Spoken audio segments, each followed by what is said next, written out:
네, 시청자 여러분 안녕하십니까? 개장 후 투자자들이 가장 바쁜 오전 10시 정보의 홍수 속에서 깔끔하고 현명한 투자 전략 팍스 브런치 시작하겠습니다. 저는 앵커 한시정입니다. 시장의 수급이 너무나도 빨리 돌아주고 있습니다. 지수는 그래도 보합권 안에서 안정세를 찾아가는 모습인데요. 시간 단위로 올라가는 테마들이 변하다 보니까 지금 덜컥 잘못 들어갔다가는 오히려 손실 보기가 십상입니다. 오늘은 2차 전지 핵심 소재로 지금 관심이 쏠리고 있고 여기에 인공지능, 의료기기, 마리화나 쪽도 장 초반에 두각을 드러내고요. 원전 관련주들도 빠르게 올라오고 있는 상황입니다. 자, 시간 단위로 변하고 있는 우리 시장, 오늘도 저희와 함께 시장에 대한 전략과 좀 꾸준히 올라갈 수 있는 포트에 정말 믿음직한 종목 담아 보셔야 되겠죠. 오늘도 45분이라는 압축적인 시간 동안 글로벌 시장 분석부터 투심이 쏠리는 기업, 산업 이슈 그리고 실시간 특징 조합 공략주까지 준비했습니다. 저희 방송 보시면서 시장과 종목에 대한 전략 세워보시길 바라겠고요. 또 이후 방송에 출연하시는 전문가님과 함께 하실 수 있는 공간도 마련되어 있으니까요. 참고해 보시길 바라겠습니다. 또 한 가지 안내사항이 있는데요. 저희가 이벤트를 진행 중입니다. 초록색 검색창에 팍스경제TV 검색하시고 홈페이지 들어오시면 공지사항 이벤트 창이 하나 뜰 텐데요. 신규 가입자들은 커피 기프티콘 받아보실 수 있는 기회가 마련이 되어 있으니까요. 자세한 사항은 홈페이지를 통해서 확인해 보시길 바라겠습니다. 자, 그러면 오늘도 개장 후 주요 헤드라인 뉴스부터 살펴보시죠. 네, 첫 번째 뉴스 보겠습니다. 미국과 중국의 회담이 있었습니다. 여기에서 크게 별다른 성과는 있지 않았다라는 평가들이 지금 나타나고 있는데요. 미국의 상무장관이 중국이 투자 불가능한 위험 요소를 좀 가지고 있다라고 공개적으로 비판했다라는 내용이 기사로 나타나고 있습니다. 이 중국의 상무장관이 28일부터 중국을 방문했는데요. 29일 전일에 투자 불가능하다는 얘기를 자주 듣는다고 지적을 했습니다. 중국 공산당 체제에 도전하는 내 외국인을 전방위적으로 옥죄는 반간첩법 시행, 마이크론, 보잉, 인텔 등 미 대표 기업에 대한 중국의 규제 등으로 중국에 대한 해외 투자의 신뢰가 급감했다고 직설적으로 비판한 건데요. 그의 방중 기간 중에 양국이 매년 2차례 수출 규제를 논의할 실무 협의체를 열기로 하는 등 양국 관계에 일부 진전이 있었음에도 불구하고 갈등의 실질적인 불씨는 그대로 남아있다라는 분석이 제기되고 있습니다. 긍정적인 소식을 좀 기대를 했었는데 별다른 소식 없이 끝났다라는 점 그리고 공개적으로 비판했다라는 점이 좀 중국 증시에 어떤 영향을 미칠지도 살펴보셔야 될 것 같습니다. 다음 두 번째 소식 확인해 보시죠. 미국의 고용 둔화가 재확인을 할 수 있게 됐습니다. 또 수출 의존인 한국 증시에 부정적인 역할을 할 수 있겠다라는 지적도 나오고 있는 상황인데요. 간밤에 미국 고용 시장이 진정되고 있다라는 소식이 들려왔었죠. 국내 증시는 오늘 이로 인해서 상승 출발했지만 지금은 상승폭을 반납하면서 음봉으로 전환이 됐습니다. 어제 발표에 따르면 8월 민간 고용 증가세가 전월 대비 17만 7천 개로 7월에 37만 1천 개에 비해 절반 수준으로 줄었다라고 합니다. 미국의 지난 2분기 GDP 성장률은 2.4%에서 2.1%로 하향 수정됐는데요. 증권가에서는 미 증시가 고용지표 부진으로 달러 약세, 금리 하락이 지속됐음에도 전일과 달리 상승이 제한된 가운데 매물 소화 과정이 진행된 점이 한국 증시에 부담이 될 수 있겠다라고 언급을 했습니다. 또 연일 발표되는 지표가 부진해서 미국 경기 위축 우려를 자극했으면서 이것이 금리 추가 인상에 대한 우려는 완화시키겠지만 수출 의존도가 높은 우리나라 같은 경우에는 부정적인 요인으로 작용할 수도 있겠다라는 점을 지적을 했습니다. 오늘 증시 상황과 함께 앞으로 미국 시장의 분위기, 국내 증시까지도 계속 살펴보시죠. 다음 세 번째 소식 보겠습니다. KGB라는 종목의 주가 급등세 오늘 보실 수가 있을 것 같은데요. 실리콘 음극재가 상용화가 될 것이다 라는 소식이 보도가 되면서 오늘 관련주들의 상승세도 같이 보실 수가 있습니다. 국내 연구진이 상용화된 전지에 사용할 수 있는 실리콘 음극재 분석 프로토콜을 제시하면서 국내 실리콘 음극재 관련주들의 주가가 상승하고 있는데요. 울산과학기술원 연구진은 2차 전지 소재로 주목받는 실리콘 음극 물질들이 상용화 전지에 사용되기 위해 확보해야 될 특성과 문제점을 알아냈다고 밝혔습니다. 실리콘 음극재는 충전이나 방전 시에 흑연 대비 5배 이상 부피가 팽창하고 수축하면서 부서짐 현상이 발생하는데요. 이에 따라 전해액과의 분해 반응이 빨라지고 표면 막이 두껍게 형성돼서 리튬 이온의 이동을 저해해서 결과적으로 배터리의 수명이 낮아졌습니다. 그런데 이를 개선할 수 있는 방법을 찾았다라고 밝힌 것인데요. 이에 따른 내용으로 오늘 실리콘 음극재 관련주들의 급등세 보실 수가 있고요. 잠시 후에 저희가 자세하게 이야기 나눠보겠습니다. 다음 마지막 소식 확인해 보시죠. 우리바이오라는 종목이 오늘 장 초반에 급등세 나타났었는데요. 오늘 미국의 대마가 완전 합법화가 될 수 있겠다라는 기대감이 들려오면서 관련 종목들 역시나 급등하고 있습니다. 미국 당국이 대마의 마약류 등급을 낮출 것을 권고하고 나서면서 합법화 기대감이 실리고 있는 상황인데요. 이에 따라 국내 증시에서도 우리바이오 등 관련주로 분류된 상장사들의 주가가 오름세를 보여주고 있습니다. 외신에 따르면 미국 보건인적서비스부는 대마의 법적 마약류 등급을 현재 1등급에서 3등급으로 낮출 것을 마약 단속국에 권고했는데요. 조 바이든 미국 대통령도 지난해 10월에 HHS와 법무부 등 관련 부서에 대마의 마약류 등급 재검토를 지시하기도 했습니다. 현재 미국 50개 주와 수도권인 워싱턴 DC 가운데 거의 40개 주에서 대마는 합법화된 상황인데요. 하지만 나머지 주와 연방정부 차원에서는 여전히 불법이라고 합니다. 우리바이오는 수도권 지역에서 유일하게 의료용 대마를 개발하고 있어 관련주로 부각받고 있는데요. 현재 LED 광 스펙트럼을 통해 대마의 생산을 촉진하고 CBD 성분을 높이는 전용 조명 시스템을 도입해 사업을 영위하고 있습니다. 이와 관련해서 오늘 대마와 마리아나 관련주들의 급등세도 시장에서 보실 수가 있었습니다. 자, 그러면 국내 지수 상황 한번 살펴보시죠. 오늘 양지수 상승 출발했는데 지금 코스피는 하락으로 전환이 됐습니다. 코스피는 0.26% 약보합권이고요. 2,563.27포인트에 거래되고 있습니다. 코스닥은 좀 더 강한 상승세, 강보합권 이상의 수준으로 움직이고 있는데요. 0.58% 상승하면서 928.73포인트에 거래되고 있습니다.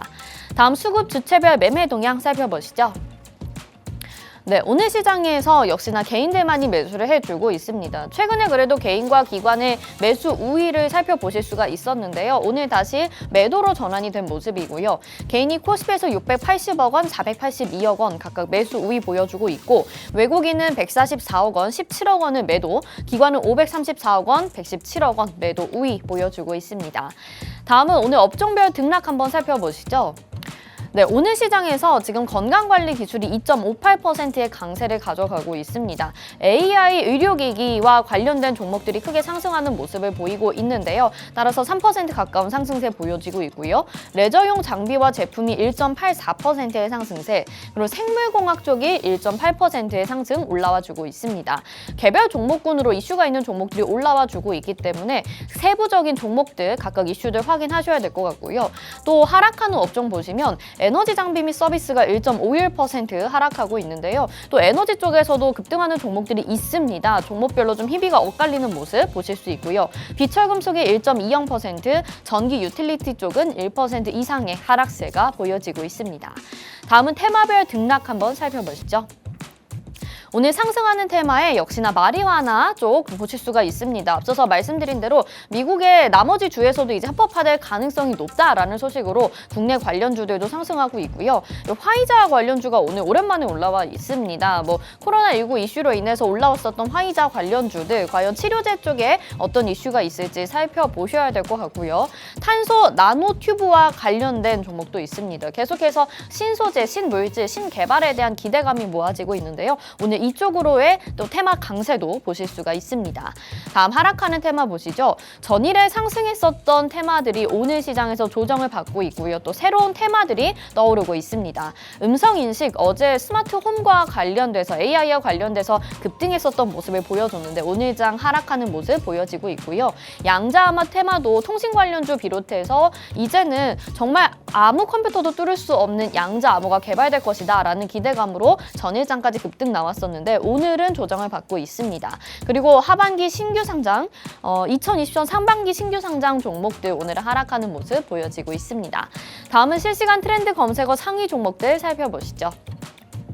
네, 현재 레인보우 로보틱스가 지금 1위에 올라와 있습니다. 로봇 관련주로 대장주라고 볼 수 있는 이 종목인데요. 삼성이 지분 투자까지 받고 있는 종목으로 6.68%의 강세 보여지고 있습니다. 오늘 시장에서 지금 1위에 올라와 있고요. 자, 상보라는 종목이 어제 시간외에서 상한가를 기록을 했습니다. 2차 전지 음극재 핵심 소재 중에 하나인 흑연을 국내에서 개발할 수 있겠다라는 소식입니다. 이제는 국내에서 개발하게 되면 그동안 100% 수입에 의존을 했었는데 국내 시장으로까지의 도입이 지금 예상되고 있는 모습으로 20% 정도의 상승세 나타나고 있고요. 또 폴라리스 오피스 AI 관련주로 빼놓을 수가 없을 것 같습니다. 네이버와 함께 이 하이퍼클로버 X를 같이 공동 연구 개발한 기업이죠. 9.96%의 상승세 보여지고 있고요. 포스코 DS는 오늘도 잘 갑니다. 오늘도 지금 3% 이상의 상승세 보여주면서 실시간 검색어 상위 종목 4위에 이름 올리고 있습니다.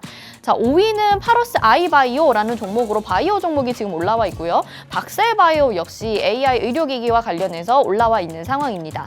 LMS라는 종목이 지금 현재 상한가 기록 중으로 7위에 올라와 있고 또 에너지 관련주들 오늘 두산 에너빌리티와 G2파워 같은 원전 관련주들이 상승하고 있습니다. 이외 파수, 뷰노까지 확인해 보실 수 있는데요. 보시는 것처럼 굉장히 다양한 쪽으로의 상승이 나타나고 있습니다. 또 각 업종이나 테마 안에서도 개별 종목의 장세가 이어지고 있는데요. 자세한 내용은 잠시 후 저희와 확인해 보시죠. 오늘도 깔끔하고 맛있는 브런치 수익 본격적으로 출발합니다.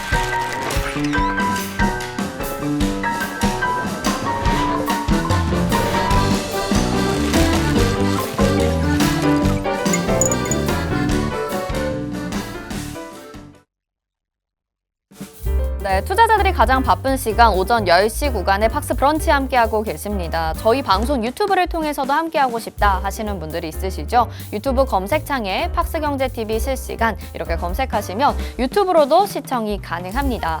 자, 정말 시간대별로 시장이 변하고 있습니다. 개장 후에 지금 코스피는 하락으로 전환이 됐고요. 또 외국인들은 코스닥 시장에서 매수 우위로 전환이 됐습니다. 이렇게 발빠르게 움직이는 시장 우리 또 전략 세워봐야 되겠죠. 오늘 이주호 멘토님 나오셨습니다. 어서 오세요. 네, 안녕하세요. 네, 시청자분들께 인사 부탁드릴게요. 네, 시청자분들 반갑습니다. 이번 주에 사실 오늘 제외하고 3일 동안 코스피, 코스닥 좋은 흐름 보였는데 오늘 사실 코스피가 조금 하락 전환해서 실망하신 분들도 계실 거라 생각합니다만 저는 오늘 크게 빠질 것 같진 않다 이렇게 좀 보고 있거든요. 그래서 고용 둔화 이런 부분들이 사실 금리 인상에 대한 부분은 이제 끝나는 것이 아니냐 이런 기대감으로 지금 미증시가 계속 상승이 나오고 있고요. 우리나라도 그에 동조해서 좀 올라가고 있었는데 오늘은 살짝 좀 빠지는 모습입니다만 이따가 발표되는 중국 PMI 지표, 중국 증시 개장 이후의 움직임에 따라서 국내 증시 방향성 정해질 것으로 예상하고 있습니다. 네, 시장에 대해서 요약을 간단하게 해주셨어요. 그러면 본격적인 시장 이야기부터 하나씩 풀어가 보도록 하겠습니다. 지금 추가 금리 인상에 대한 우려가 좀 해소되고 있다 이런 이야기를 해주셨는데 또 간밤에 미국의 GDP 잠정치가 2분기 발표가 났습니다. 그래서 기존의 2.4%에서 2.1%로 하향 조정된다라는 전망치가 나왔는데요. 이에 따라서 지금 시장은 좀 안도하는 모습이었고 미국 시장도 3대 지수 모두 상승으로 마무리가 됐거든요. 오늘 우리 시장 많이 빠지지는 않을 것이다. 그래서 이렇게 전망을 하고 계시는데 그러면 이번 주 이제 목금 이렇게 이틀 남았습니다. 과연 이 분위기 내일까지도 이어질 수 있을까요? 일단 지금 화요일부터 시작됐거든요. 이게 네. 졸트 구인 건수가 예상치를 하회하면서 결국엔 구인 인원에 대한 부분이 감소했다라는 점. 그러면 결국에는 구인 인원과 어제 발표한 비농업 취업자 수 감소의 의미를 가만히 생각해 보자면요. 결국에는 연준에서 올해 초부터 얘기했던 고용이 탄탄하고 일하는 사람들이 많다. 임금에 대한 인플레이션이 우려가 된다. 그래서 금리 인상 가능성이 있다. 이러한 얘기들을 뒤엎어버리는 지표가 나온 겁니다. 그래서 그러면 결국엔 뭐냐면 취업자 수가 감소한다. 구인 건수가 감소한다라는 거는 기존보다 일하는 사람들이 줄어든다라는 것이고요. 네. 그로 인해서 그러면 임금 인플레이션에 대한 연준의 주장을 반대로 생각해 볼 수 있기 때문에 그러한 부분들이 지금 시장에 반영되면서 미증시가 지금 계속 상승이 나왔다. 이렇게 보시면 되겠고요. 네. 그로 인해서 국채 금리가 수익률이 빠지면서 결국에는 미증시는 올랐다. 이렇게 해석할 수 있는데 지금 보시면 오늘도 지금 PC 가격 지수 지표 발표가 있고요. 내일은 또 미국 고용 지표 9월 1일 첫날부터 고용 지표 발표가 있습니다. 그러면은 미국 고용 지표에서 확인할 수 있는 부분은 실업률인데 실업률이 그러면은 예상치보다 올라가냐 내려가냐인데 결국에는 실업률이 만약에 높아진다. 그러면은 일하는 사람보다 노는 사람들이 늘어났다라는 거잖아요. 네네. 그러면 임금 인플레이션에 대한 부분이 조금 해소될 수 있고 그럼 결국엔 탄탄하다고 주장하던 고용에 대한 부분이 감소하는 측면을 봤을 때 그럼 연준의 입장이 뒤집어질 수 있다라는 거죠. 지금 시장에서 그러한 기대감으로 올라가고 있다. 이렇게 좀 볼 수 있겠습니다. 네, 고용에 대한 부분이 오히려 고용이 많이 되면 조금 경기가 너무 탄탄하다라는 좀 생각을 하게 되고 또 실업급여 청구 건수가 늘어나게 될수록 고용이 좀 저조하게 되면 또 금리에 대한 추가 인상을 굳이 안 해도 되지 않을까라는 이런 해석이 지금 이어지고 있는 것 같습니다. 사실 뭐가 맞는지는 모르겠지만 증시 분위기는 이런 이슈로 인해서 좀 안도감을 찾고 있는 모습인 것 같은데요. 자, 미증시에 따라서 국내 증시는 그래도 좀 안정세를 찾고 있고 긍정적으로 흘러갈 것이다 전망을 하고 계신 것 같아요. 반면에 중국 쪽의 이야기를 좀 들어보면 오늘 이제 PMI 지수 발표가 10시 30분경에 잠시 후에 발표가 되게 됩니다. 근데 여기에서 이 PMI 지수가 좀 늘어나게 되더라도 오히려 중국 쪽에서는 경기 침체를 막기가 어려울 것이다 라는 전망들이 계속 좀 나오고 있는 상황이거든요. 여기에 우리가 대비해봐야 되는 내용은 없을까요?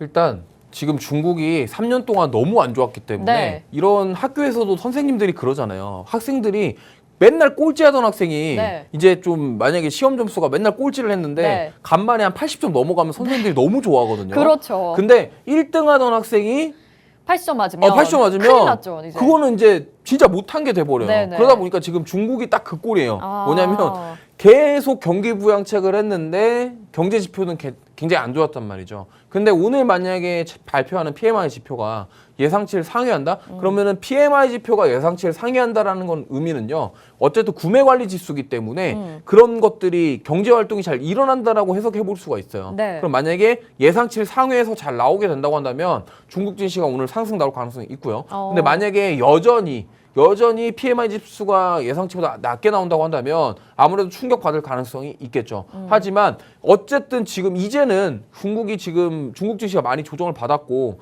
그리고 사람들이 인지가 에이 그래 원래 안 좋았는데 얼마나 더 좋아지겠어 이런 인지가 만약에 있다고 한다면 오늘 사실 빠진다고 하더라도 제가 봤을 때는 크게 빠지진 않을 것이다. 전반적으로 지금 집중하는 것은 네. 시장이 집중하는 거는 미국에 대한 고용에 대한 그게 부분입니다. 더 집중이 되는 왜냐하면 거군요. 지금 파월 의장이 잭슨홀 미팅에서 얘기했던 거랑 안 맞아요 지금.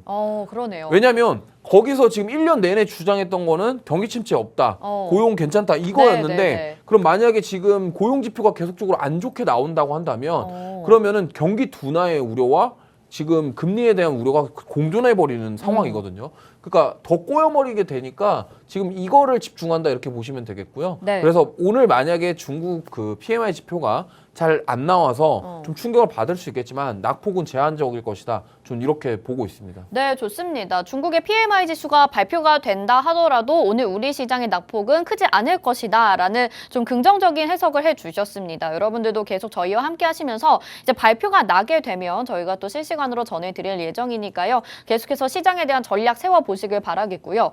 참 시장 대응하기가 너무나도 쉽지가 않습니다. 이제 안정적으로 뭐 반도체나 로봇 쪽으로 시장이 흘러가나 싶었었는데 어제부터는 또 장중에 자율주행 테마들이 급등하더니 오늘은 자동차 그리고 2차 전지 그 핵심 소재로 좀 수급이 쏠리는 모습이거든요. 자, 실리콘 음극재 이야기 좀 해보도록 하겠습니다. 내년 하반기부터 실사용이 될 것이다, 상용화가 될 것이다 이 뉴스가 지금 나왔거든요. 어떻게 이렇게 충전이 빨리 가능한 것인가 이런 좀 얘기부터 해볼게요. 네. 뭐 일단은 실리콘 자체가 흑연 대비해서 성능이 몇 배가 좋다고 합니다. 네. 5배 이상 좋다고 하고요. 근데 사실 우리가 집중해야 될 부분은 이 부분입니다. 뭐 실리콘 음극재가 이제 앞으로 뭐 차세대 배터리라던가 뭐 전고체 배터리 이런 데다가 사용될 것이다. 그거는 다 알고 계시고요. 이제 여기서 중요한 게 이겁니다. 흑연이 원래 음극재에 사용되던 흑연이 중국 수입 의존도가 90% 이상이었습니다. 네. 근데 결국에는 중국에서 대부분 생산하는 흑연에 의존을 하다 보니까 이로 인해서 그 대안책으로 뭐 인조 흑연이라던가 실리콘 음극재 얘기가 나왔는데 결국에는 지금 사용하던 흑연보다 성능도 좋고 충방전 시간 단축되고 이러한 네. 성능 개선에 대한 부분이 핵심이거든요. 그러다 보니까 원래 실리콘 음극재는 얘기가 계속적으로 많이 나왔습니다. 네. 근데 다시 한번 부각이 됐고 지금 오늘 사실 대주전자재료 같은 경우도 그 이슈로 지금 상승이 나오고 있고 네. 그다음에 상보 같은 종목도 지금 어제부터 좋은 흐름 보인 게 결국에는 거기가 흑연 관련 이슈로 테마주로 엮여있기 때문에 네. 그렇거든요. 그래서 결국에는 이제 그러면은 흑연을 탈피할 것이냐 탈피를 하고 이제 실리콘 음극재로 확실히 갈 것이냐 네. 그런 상황에서 기대감이 지금 시장에 반영이 되고 있다 이렇게 보시면 되겠고요. 네. 사실상 이제 아직까지 이 실리콘 음극재가 얼마나 더 돈이 될 것이며 이런 부분들에 대해서는 아직 미지수입니다. 왜냐하면 네.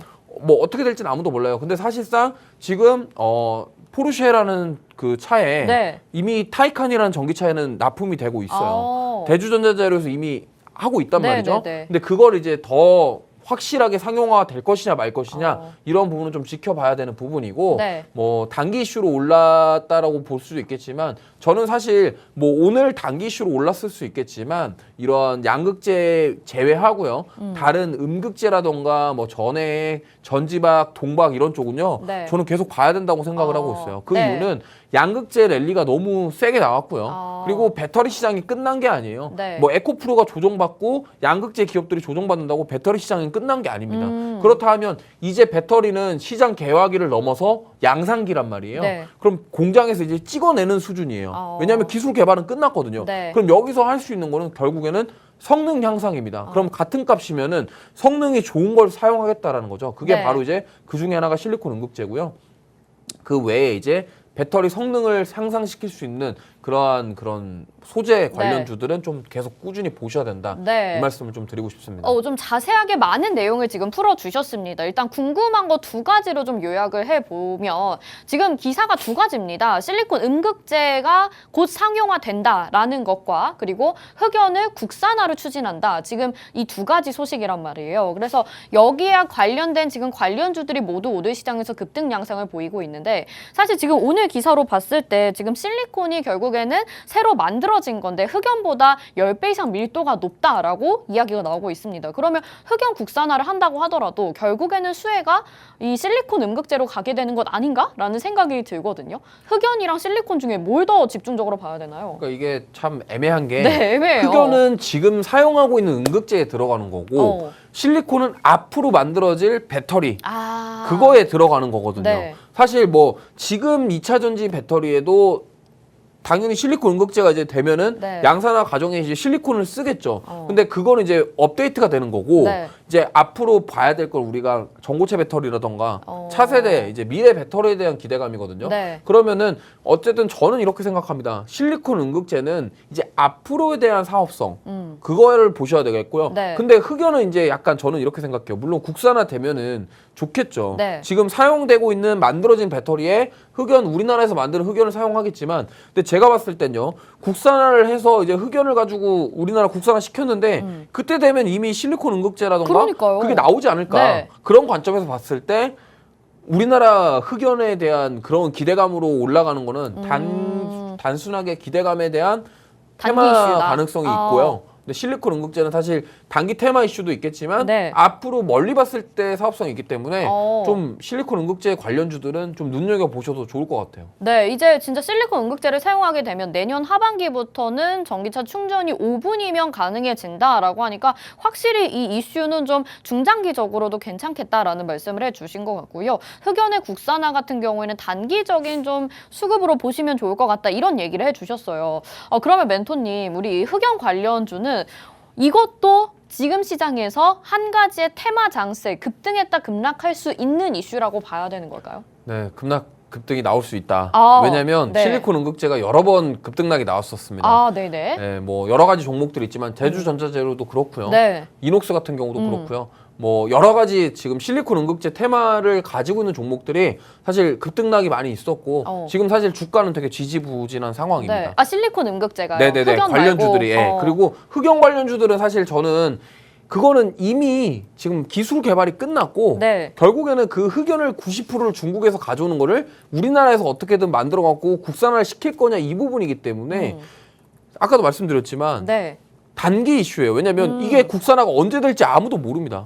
그렇기 때문에 저는 단기 이슈라고 보고 있고 이거를 국산화 시키는데 그 걸리는 과정 그리고 검증 이런 과정들을 따지고 보면요. 결국에는 실리콘 음극재 상용화되는 시점과 거의 흡사 차이가 없다 이렇게 보고 있기 때문에 저는 지금 흑연주를 사겠다 하시면은 사실 조금 말리고 싶은 네. 그런 상황입니다. 그러면은 말씀을 정리해 보면 흑연보다는 실리콘 음극재 중에 괜찮은 종목을 공략하는 거 좋다 이렇게 생각을 해봐도 괜찮을까요?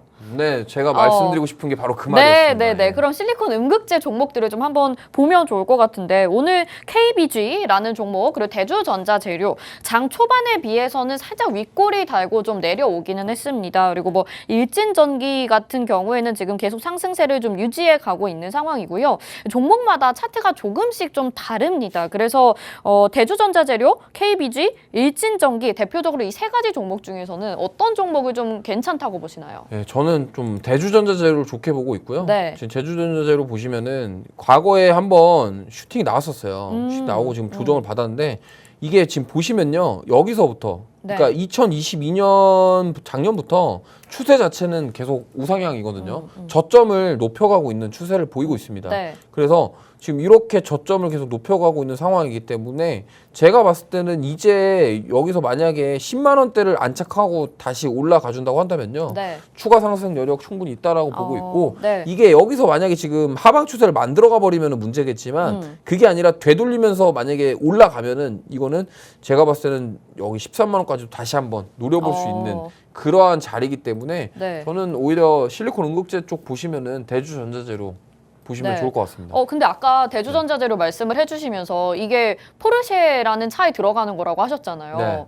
근데 포르쉐 되게 비싼 차 아닙니까? 맞습니다. 그래서 이게 뭐 상용화 된다고 해도 네. 사실 가격 경쟁력에서 살짝 밀릴 가능성이 있지 않을까라는 생각도 들거든요. 근데 이제 그런 고급 네. 브랜드 차에 들어가는 네. 배터리를 지금 일부 만들고 있는데 네. 요게 이제 상용화라는 관점을 잘 보시면요. 네. 이제 저 중소형 차들에까지도 쓰겠다라는 의미거든요. 우리나라는 또 현대차, 기아차 들어가야지 이 수혜를 받는 거잖아요. 근데 그 타이칸이랑 현대 기아차 차이가 얼마 안 나요, 가격 차이가.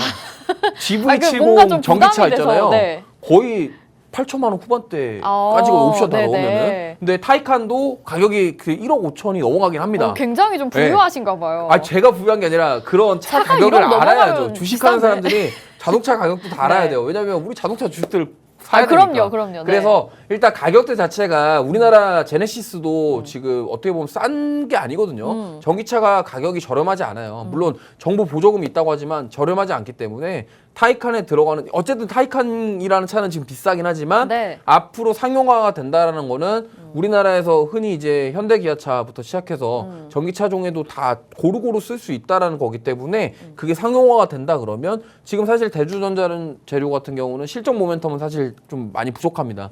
하지만 그런 상용화를 통해서 실적이 개선될 수 있다라는 기대감을 가져볼 수 있겠죠. 그래서 저는 중장기적으로 보셨으면 좋겠고요. 단기로 보기에는 변동성이 너무 커요. 네. 그래서 조금 위험하기 때문에 트레이딩 관점으로 접근하실 수 있다 하시는 분들은 보셔도 되겠지만 좀 중장기적으로 모아가시는 전략 세워보시는 게 좋겠다 이렇게 말씀드리고 싶습니다. 네, 알겠습니다. 자, 시장에 있는 이슈부터 오늘은 좀 핵심적인 내용으로 2차 전지의 배터리 그리고 그 안에 들어갈 수 있는 실리콘 음극재 저희가 흑연까지 좀 다뤄봤습니다. 그 안에서 대주전자재료 종목까지 좀 이야기를 해드렸는데요. 일단 흑연 쪽은 단기 테마의 가능성이 높기 때문에 실리콘 음극재 쪽에 접근이 좀 더 긍정적이어 보인다라고 말씀을 하시면서 중장기적으로 모아가는 전략, 실질적으로 상용화가 되려면 내년 하반기까지 기다려야 되다 보니까 실적이 나올 수 있을 때까지 기다려보는 게 좋겠다라는 이야기까지 덧붙여 주셨습니다. 자, 이주호 멘토님과 계속해서 함께하고 싶다, 이런 시장과 종목에 대한 전략이 필요하다 하시는 분들이라면 저희가 오픈 채팅방 안에서 좀 더 자세하게 도와드릴 수 있습니다. 화면에 지금 QR코드 나가고 있는데요. 스마트폰 카메라 켜시고 QR코드에 카메라 갖다 대셔서 비추시면 노란톡 입장 링크가 뜰 겁니다. 그거 누르시고 오픈 채팅 참여하기 버튼 눌러주시면 계속해서 이주호 멘토님과 함께 종목들에 대한 수익까지 챙겨보실 수 있으니까요. 함께해 주시길 바랄게요. 저희는 잠시 후에 공략주 들고 다시 돌아오도록 하겠습니다.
네, 팍스 브런치 깔끔하고 맛있는 수익이다라는 것에 정말 걸맞게 우리 이주호 멘토님이 종목들을 이 시간 이 방송에서 소개해 주셔서 수익을 정말 많이 챙겨 주셨습니다. 그리고 뭐 급등했었던 테마들이 아니라 실질적으로 눈에 보이는 실적과 성과들을 바탕으로 종목을 소개해 주셨는데요. 자, 뭐 JW 중개제약 52주 신고가 기록했었던 종목 맨 처음에 나와서 잡아주셨고 또 VT 저희가 오픈톡방 안에서 또 따로 잡아드린 종목들도 있습니다. 제이시스 메디칼도 계속해서 지금 2차까지 수익률 챙겨갔는데 뭐 더 좋다는 전망들이 계속 나오고 있어서 아마 보유하고 계신 분들은 수익률 더 높으실 것 같고요. 포스코 DX 우리 시장에서 지금 2차 전지 종목 중에 가장 좋은 종목이라고 볼 수 있겠죠. 저희가 2차까지 매도한 이후에도 계속해서 가격을 높여가고 있는 상황입니다. 이 외에도 계속해서 지금 수익으로 보유 중인 종목들 있는데 가장 높은 수익률로 보여드렸고 8월 한 달 동안에 50% 넘는 수익률 보여주고 계시는데요. 자, 이런 수익률도 지금 확인을 해봤는데 우리 종목 리뷰 한번 해봐야 되겠죠. 네. 어떤 종목 해보면 좋을까요? 브릿지텍? V1텍 한번 가시죠. V1텍? 네, 알겠습니다. 네, V1텍 같은 경우는 로봇 관련주인데 여기가 이제 AMR이라고 해서 지금 레인보우 로보틱스가 지금 이쪽 사업에 또 한다 네. 이런 얘기 나왔고 사실 V1텍이 지금 T-로보틱스와 같은 그런 섹터라고 보시면 되겠고요. 제가 이거를 29일 날 12,300원 부근에서 잡았고 오늘 좀 절반 정도 매도를 신호가 나갔습니다 이미. 그래서 1차 정도 분할 매도를 했고요. 그래서 지금 보시면은 굉장히 얘도 많이 올라왔거든요. 지금 1월 달부터 여기서 지금 진짜 많이 상승했습니다. 6,000원대 주가가 14,400원을 터치를 하고요. 조정을 받았는데 사실 조정이 깊지가 않았어요. 그러니까 지금 이렇게 올라오고 조정이 많이 맞지 않았는데 네. 이 자리 11,000원, 11,500원짜리를 지켜주면서 지금 다시 박스권 만들어주면서 지금 박스권 돌파 시도를 하고 있다라는 거죠. 그러면은 제가 이런 걸 본 겁니다. 아, 여기서 그러면은 가격을 주가 방어를 해줬네. 네. 해주고 나서 반등이 나오겠네. 그럼 여기서 한번 우리가 들어가 보자. 네. 그래서 들어간 거고. 그래서 제가 13,000원 부근 13,200원에 제가 절반 매도한 다음에 네. 이제 나머지는 더 보자. 어디까지 볼 거냐면 정고점까지는 우리가 봐야겠죠. 14,400원 이상. 네. 포스코 DX가 딱 이랬습니다. 네, 네, 정확하게 네. 맞아요. 3만 원 지지받고 지금 5만 원 이상 갔단 말이죠. 같은 케이스라고 보시면 되고요. 지금 이 상승이 여기서 끝날 게 아니라 저는 지금 이 V1텍 같은 경우는 외국인 수급도 굉장히 좋아요. 지금 그런 상황이기 때문에 로봇 관련주들은 저는 중장기적으로 계속 담아가야 될 포트에 꼭 하나는 집어넣어야 될 네. 그런 종목이라고 생각하고 좀 네. 이 종목 지금 추가 상승 충분히 나올 수 있기 때문에 만약에 난 이거 놓쳤다 하시는 분들은 노란톡방 오시면 제가 잡아 드릴 거니까 네. 한번 같이 한번 투자하실 분들은 오시기 바라겠습니다. 네, 제가 아까 종목명을 잘못 말씀드렸네요. V1텍입니다. 지금 3.97%, 4% 정도 상승하고 있고 아까 장중에 13,200원 터치한 이후에 지금 살짝 윗골이 달렸습니다. 그런데 오늘 레인보우 로보틱스도 크게 상승을 해주고 있는데 이와 관련된 AI 로봇 관련주로 후발주로 소개를 해주셨습니다.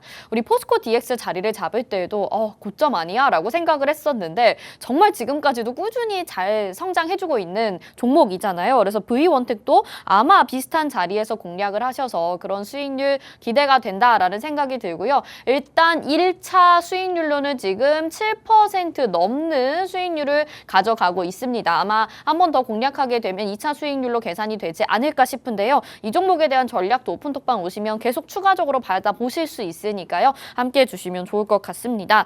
뭐 포스코 DX도 너무 수익 잘 주시고 뭐 V원택도 마찬가지입니다. 그런데 너무 지금 시장에서 테마들이 빨리 돌아주다 보니까 우리가 어떤 종목 공략해야지 내가 수익을 정말 알차게 낼 수 있을까가 개인 투자자분들 너무 고민이실 것 같거든요. 우리 앞에서 뭐 테마 여러 가지 보기를 했는데 오늘 공략주는 네. 좀 신선한 거 없을까요? 우리가 좀 안정적으로 담아볼 만한 마음을 좀 편하게 가질 수 있는 사실 그런 지금 종목 없을까요? 시장에 너무 테마주들만 올라가니까 네. 저는 오늘 좀 특별하게 네. 과대 낙폭주를 한번 공략해보자. 과대 낙폭주 네, 좋습니다. 오늘의 주제는 과대 낙폭주입니다. 근데 과대 낙폭주인데 네. 약간 그 뭔가 모멘텀이 있어야 되잖아요. 과대 그렇죠. 낙폭주인데 그냥 멈춰 있는 경우도 많잖아요. 근데 이제 뭐 모멘텀도 모멘텀인데 네. 이제는 올라갈 때가 되었다. 아, 약간 이런 느낌이라고 보시면 될 것 네. 같습니다. 어떤 종목일까요? 네, 뭐 소개해드릴게요. 일단, 네. 일단 오늘 저는 네. 오늘의 브런치 공략주로 해서 이제 어. 콘텐츠 관련 섹터 준비했고요. 자, 문화체육부에서 2024년도 예산을 6조 9,700억을 편성을 했다고 합니다. 문체부에서. 네, 역대 최대 예산을 편성한 건데 이 중에서 이제 K 콘텐츠가 1조 7,700억 원을 지원을 받는다고 합니다. 그래서 전년 대비 지금 2배가 증가된 상황이고요. 지금 제가 봤을 때 콘텐츠 관련주들 다 바닥이거든요. 네. 특히 스튜디오 드래곤 맞아요. 지금 뭐 주가가 줄줄 수도꼭지 틀은 것 마냥 계속 세거든요. 아니 근데 기대감은 되게 많은 것 같은데 네. 왜 그러는 거예요? 그게 왜 그러냐면요. 네. 사실 딱 영화 관련 산업들을 좀 보면요. 올해 한국 영화 중에 네. 손익분기점을 찍은 영화가 단 2편밖에 없습니다. 저 얼마 전에 밀수 봤는데 왠지 밀수일 것 같아요. 네, 맞습니다. 네. 네. 밀수가 손익분기점을 돌파를 했고요. 맞아요. 그리고 마동석 씨 나온 범죄도시 3. 와. 그러니까 한국 영화 중에 딱 2편이에요. 근데 저 2편밖에 안 봤어요 올해 영화를. 그래서 지금 네. 잘 생각해 보세요. 우리 시청자분들께서 가만히 생각해 보셔야 될 게 콘텐츠 관련주들이 왜 도대체 주가가 안 나올까요? 이겁니다. 왜? 네. 한국 영화가 지금 단 2편밖에 없어요. 손익분기점을 넘은 영화가 2편밖에 없다라는 거는요. 원래 우리나라 과거에 우리나라 영화 잘 나갈 때 네. 사실 막 한국 영화들 천만 찍는 게 1년에 막 몇 편씩 나온 적도 맞아요, 있었잖아요. 맞아요. 근데 그거에 비하면 올해 같은 경우는 사실 천만 영화가 범죄도시 3밖에 없고요. 한국 영화. 그리고 밀수가 손익분기 돌파. 이거 2개밖에 없어요. 그리고 지금 손익분기점 돌파하는 영화가 추가로 나올지는 모르겠습니다만 어쨌든 지금 콘텐츠 관련주들이 이로 인해서 주가가 선반영돼서 계속 빠지고 있었던 네. 거다. 그래서 지지부진한 흐름 보이고 있고요. 사실 되돌림이 저는 나올 때가 됐다라고 생각을 하고 있어요. 그리고 콘텐츠 OTT 관련주 위주로 보시는 게 좋을 것 같아요. 왜냐하면 지금 영화 시장 자체가 왜냐하면 콘텐츠 OTT에 너무 좋은 드라마, 작품들이 많다 보니까 이게 사람들이 이제 영화관을 안 가고 맞아요. 집에서 기다리는 겁니다. 네, 실제로 좀 그렇게 되는 것 같아요. 얼마 안 있으면 영화 다시 나오잖아요. 그러니까요. OTT에. 네. 그래서 그래서 이제 지금 보면은 보통 이제 콘텐츠 관련주들 주된 사업이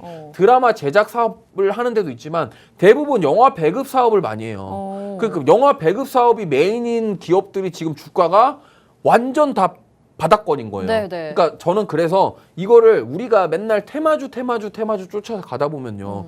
테마주 윗꼬리 이 윗꼬리에 다 당해가지고 계속 손실을 본단 말이에요. 그러면 차라리 오히려 이런 콘텐츠 관련주들 지금 문체부에서도 내년에 예산 편성을 많이 한다고 하니 그럼 올해 3, 4분기 때 잘 모아가서 가다 보면 이게 한 번은 터진다라는 거죠. 네네네. 그럼 여기서 만약에 우리나라 영화가 갑자기 대박이 난다 기대감이 생긴다 그러면 반등이 나올 수 있다는 거죠. 그렇다고 막 이 반등이 에코프로처럼 막 그런 반등이를 기대해 보자라는 게 아니라 네네. 우리가 이제 되돌림이 세게 나오는 자리를 미리 잡아서 거기서 되돌림 먹고 나오자 이런 취지라고 보시면 되겠고요. 네, 좋습니다. 그래서 뭐 이제 종목을 오늘 종목명은 네. 노란톡방에서 제가 말씀을 드릴 거고 아쉽게 또 노란톡방 안에서 네, 오늘의 메뉴라고 여기 적혀 있는데 네. 오늘 종목을 말씀을 드리면 차트는 이렇습니다. 여기 보시면요. 올해 2월 달에 사실 콘텐츠 관련주들이 조금 올랐었습니다. 네. 오르고 나서 주가가 지금 많이 조정을 받았죠. 조정 한번 받고 그리고 또 재차 조정 받고 지금 언제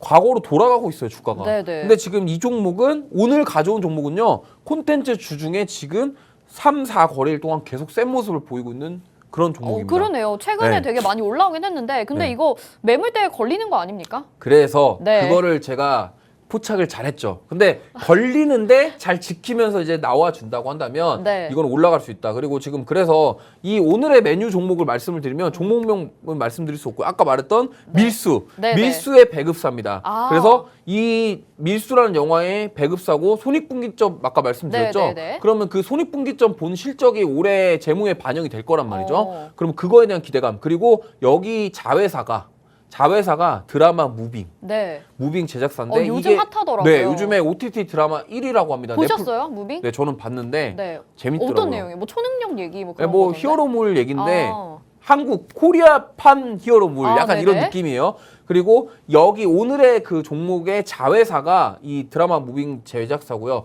여기가 태양의 후예도 제작했던 곳입니다. 그럼 꽤 탄탄한 기업이라고 보여지네요. 네. 뭐 탄탄하다고까지는 뭐 말하긴 좀 애매하지만요. 그래요? 어쨌든 괜찮은 기업이고요. 네. 지금 외국인 기관들의 매수세가 유입되고 있습니다. 그렇기 때문에 이렇게 지금 드라마 무빙, 그러니까 제가 왜 이 종목을 가져왔냐면 과거에 우영우를 한번 생각해 보자면 네네. 우영우가 어땠습니까? 우영우 관련주 A스토리, 네네네. A스토리 그때 아. 단기간에 얼마나 급등이 많이 나왔습니까? 그러니까요. 그리고 재벌집 막내 아들도 재벌집 기억나시죠? 막내 아들. 네.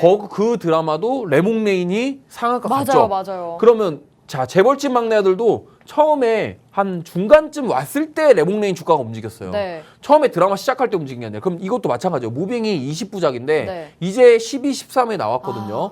그러면 남은 7화까지 아직 4주라는 시간이 있습니다. 아 그렇군요. 네. 그러면 네. 여기서 만약에 무빙이 어. IP 판권 수출한다 이런 얘기 하게 된다고 한다면 어떻게 될까요?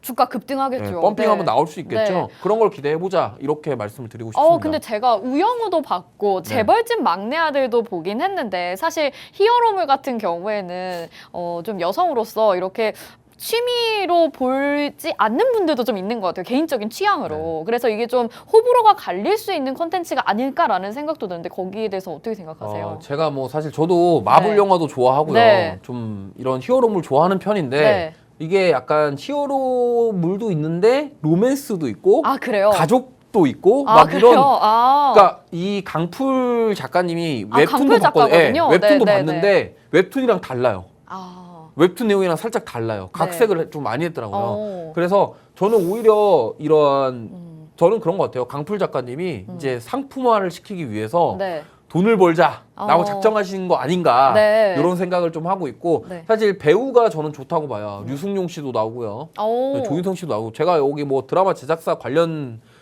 돈 받은 거 없습니다. 뭐 받으신 거 아니 아니죠? 없어요. 네. 없고 아니고, 네. 근데 되게 좀 공교롭게도 밀수 영화에 조인성 씨가 나오고요. 맞아요. 무빙에도 조인성 씨가 나와요.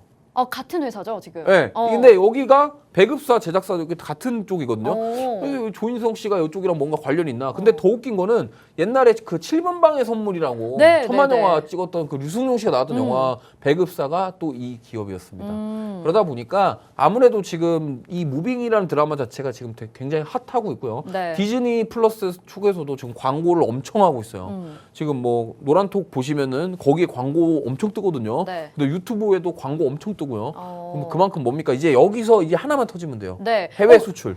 너무 궁금한 게 네. 근데 이제 개인 투자자들이나 기관은 그럴 수 있다고 치는데 외국인들 같은 경우는 이 종목을 어떻게 알고 지금 매수를 하고 있는 걸까요? 뭔가 냄새를 맡지 않았을까요? 아, 그런가요? 그래서 제가 봤을 때는 외국인들이 이 과대납폭뿐만이 아니라 어. 이 콘텐츠 쪽을 지금 관심 있게 보고 있는 것 같아요. 지금 몇몇 종목들은 외국인들이 슬슬 이제 오고 있거든요. 네. 그럼 분명히 냄새를 맡았다라는 거고 저희도 이제 외국인들 기관 탑승할 때 네. 같이 탑승해가지고 좋습니다. 네, 한번 수익을 한번 맛보셨으면 좋겠습니다. 굉장히 좀 설득을 잘 해주신 오늘 공략주가 아닐까 싶습니다. 이미 뭐 저점에서 우리가 매수하기에도 그런 전략조차도 유효한 거지만 외국인 기관의 매수세 들어오고 있고 지금 들어보신 작품명만 하더라도 뭐 태양의 후예 7번 방의 선물부터 해서 여러분들 아마 최근에 보셨을 것 같은데 밀수라는 영화까지 지금 담당을 하고 있는 기업이라고 합니다. 차트상으로도 지금 최근에 뭐 이번 주 동안에 굉장한 급등을 보여주고 있는데 종목명은 또 노란톡 안에서 알려주신다고 하니까 방송만 보지 마시고 함께 하셔서 이 종목 같이 매매하시면 좋을 것 같네요. 저도 오늘 이 종목은 꼭 한번 담아봐야 될 것 같습니다. 자, 오늘의 공략주까지 이렇게 확인을 해봤고요. 저희가 그러면 오늘은 여기서 좀 마무리를 해야 될 것 같습니다. 본 방송에서 제공해드린 정보는 투자 판단에 대한 조언입니다. 해당 종목의 가치와 수익률 보장해드리지 않는다는 점 참고하시길 바라겠고요. 팍스 브런치 저희 내일 이 시간에 또 함께 하도록 하겠습니다. 오늘도 시청해주신 여러분 고맙습니다.